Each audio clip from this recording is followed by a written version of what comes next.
swimmer in his young days, competing at the Olympic Games in 1960.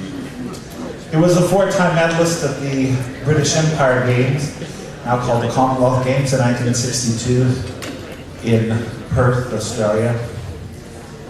He joined the Canadian Olympic Association as secretary in 1968, and later was part of the International Olympic Committee and ran for the position as president of the IOC. He has become known as a champion for clean sport, and his involvement in the anti-doping world has made him a lot of enemies, but has also made him a role model. A role model for individuals who see a world where fair play in sports is not just about what is on the field, but it is also about what we don't see in the training and the nutrition and in the preparation of athletes behind the scene. Tonight it is with great pleasure that we welcome Mr. Dick Pound to come forward and to share with me some thoughts on where sport is going and all of us and our involvement with the anti-doping policies. Mr. Dick Pound. I'm going to talk about some of the challenges involved in delivering ethical sport. And as some of you may know, or certainly do now after the introduction, over the past number of years I've been involved in what is described as the fight against doping in sport. And doping is the international description of the use of prohibited substances and methods for purposes of performance enhancement in sport. Thanks so much, Dick. Just a couple of questions to maybe finish off our time with you. And I know that this has been on your part just a tireless effort. And we saw in the Rio Olympics with the treatment of the Russian team. But the big question everybody has is this: are we ever going to see a level playing field at an Olympic Games? Or is there always going to be the presence of those who just systematically want to cheat the system for the sake of a gold medal?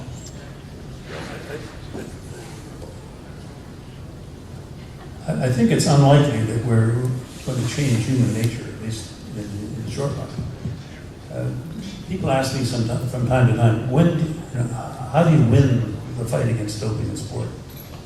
And I say, well, if you can convince 99.9% of them not to do it, because it is dangerous and it is contrary to the rules of sport, and give them some reasonable assurance that you will catch all or most of the people who cheat anyway, then I think you've won. But will there be in the 10,000 athletes on the opening ceremonies of any Olympic Games a time when zero people cheat or try to cheat? I think that's a tough call. One of the other questions that is out there is that we've seen recently where stored urine samples that are looked at many years later, and you found that there have been irregularities or inconsistencies or downright something that has been discovered, that those athletes who receive medals have had those medals stripped. How far back do you think we're going to be going? Because I'm going to go back to 76. Well, the rule now is at least at the Olympic Games, we save the samples for 10 years. And you recognize always that the perpetrators are out in front of the folks that are trying to monitor the rules. But the technology gets better and better, so as we find out what may have been being used and how to test for it, you can go back and say, aha, this is what was going on. Can you go back to 1976 at this point? No. We at one point, the IOC said, look, we can't have these things going on forever. So that they said all problems relating to one edition of the Olympic Games have to be dealt with before the opening ceremonies of the next. And we have, in WADA, we've persuaded them that that's not enough. That we now need an extra period. But to go back to East Germany, for example, I think if I were sort of running the athletes commission for the IOC, I would say, look, you know that you were doing this. You've seen the files. Many have actually taken actions against the government and against the pharma companies and had some damages paid to you. Don't you think that the closure of all of this unhappy episode would come by you going back and saying, look, I'd love to keep this, but I really can't. I know I cheated, and so I'm going to return the medal. Whether that'll work or not, I don't know. Because I know something that's very, very close to your heart was the 1976 Olympics. And of course, Canada hosting the Olympics for the first time, it was a huge stage. Everybody was falling in love with it, regardless of what the cost of the Olympic Stadium was in Montreal, which was a scandal then. But, you know, there was that classic race in your sport, swimming, when Nancy Garapik, Wendy Hogg, and Cheryl Gibson could have done for Canada that no one ever had done before and will never happen again. And that is those three women finished third, fourth, and fifth in a race in which the first two women that won the gold and silver both have since then admitted to this incredible systematic doping. And, you know, for an impressionable 11-year-old kid then, that meant everything that we never won a gold medal in Montreal. We were 5 silver, 6 bronze, but no gold. And beaten by a bunch of women who had Adam's apples bigger than most of the men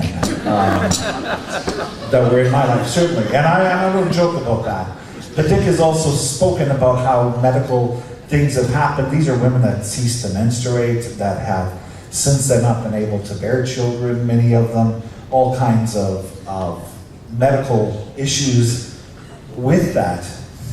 And I think that's why there is a world that's out there saying, you know what, how do we work towards moving towards that level playing field where even countries that are in situations where maybe there's ideological differences, that we can work together for the best of those athletes and for a real sense of what is national pride. As a footnote, one of the great performers in Montreal and swimming was Cornelia Ender. I could stand behind her and you couldn't see me. She was enormous. And one of the good things they did was when they finished their competitive careers, they did actually train them down. And so she's normal size now. I think has had children and whatnot.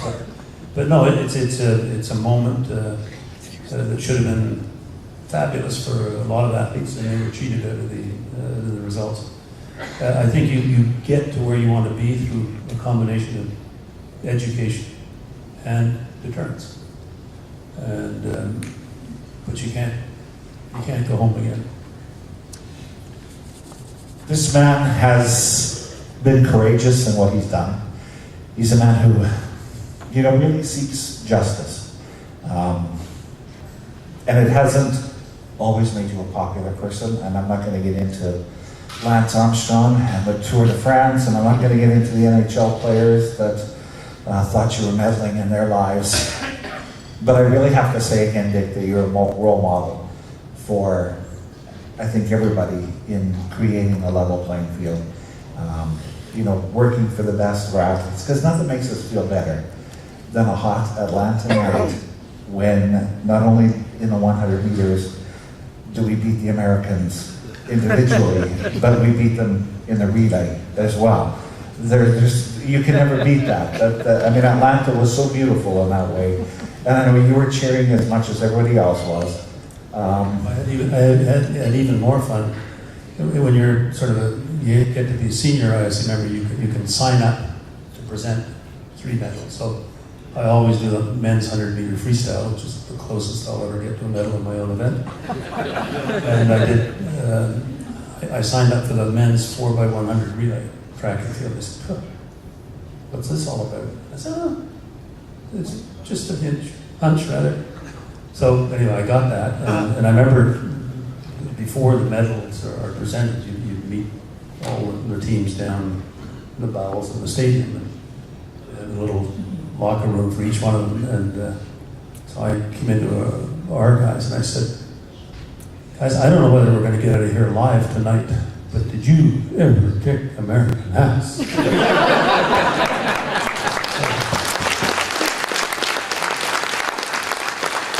We wish you so well in your future endeavors. We want to thank you for being here, and on your behalf, there's going to be made a special contribution to the Children's Hospital. Just again, thank you for everything that you've done for the not only the Canadian Olympic Association, but the International Olympic Association, and once again, continued success in everything you do. Thanks for joining us tonight. It's been a pleasure.